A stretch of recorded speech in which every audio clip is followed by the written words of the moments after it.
Hello, my name is Benjamin Hart. I'm an American attorney and the Managing Director of Integrity Legal here in Bangkok, Thailand.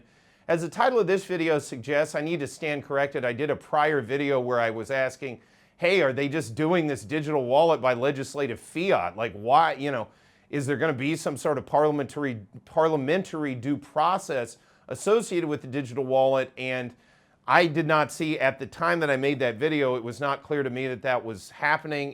It now appears that it is happening. I thought of making this video after reading a recent article in The Nation, that's nationthailand.com. Article is titled, "Another Hurdle Cleared in Digital Wallet Scheme as the Additional Budget Expenditure Act Gets Through First Reading." So this is the enabling act, the Additional Budget Expenditure Act, which I think this is fun. They've played a lot of games with the explaining where they're going to get the capital for this so-called digital wallet endeavor. As we've noted in other videos, this thing's going to require two orders of magnitude more liquidity than already exists in the banking system. And then on top of that, as we've discussed, it's not real money. This is this digital money that they can, central bank digital currency that they can decide what you can and can't buy with it. They can decide the parameters physically, where you can use it. They can also turn it off after a certain duration of time.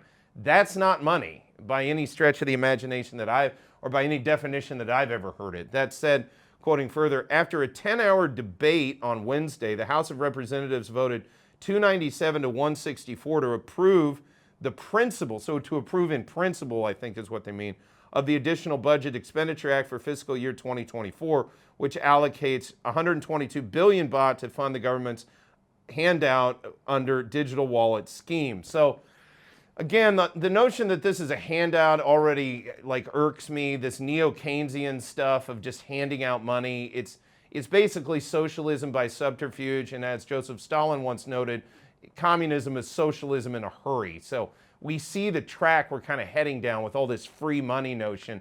And it's especially pernicious in my mind when you look at it from the standpoint, it's not only the issue of free money, it's also the issue of that money being basically the tool of total financial surveillance.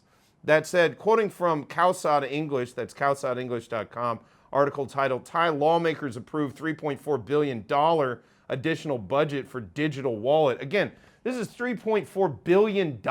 Where is Thailand getting this from? And what else could this be used on?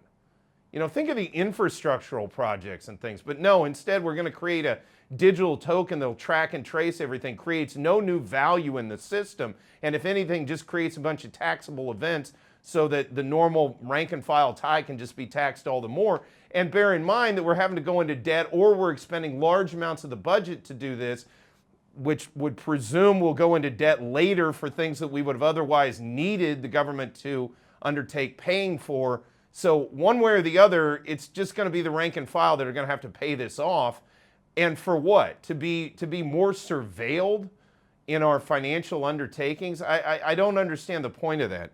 That said, quoting directly, subsequently, the Assembly appointed a 32-member special committee to consider amendments and present them to the House of Representatives for consideration in the second and third readings on July 31st.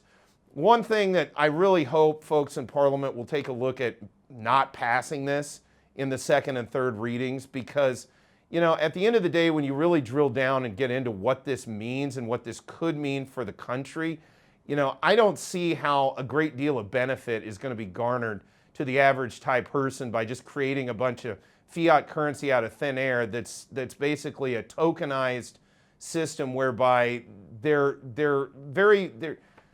minuscule micro financial transactions can be completely monitored at all times.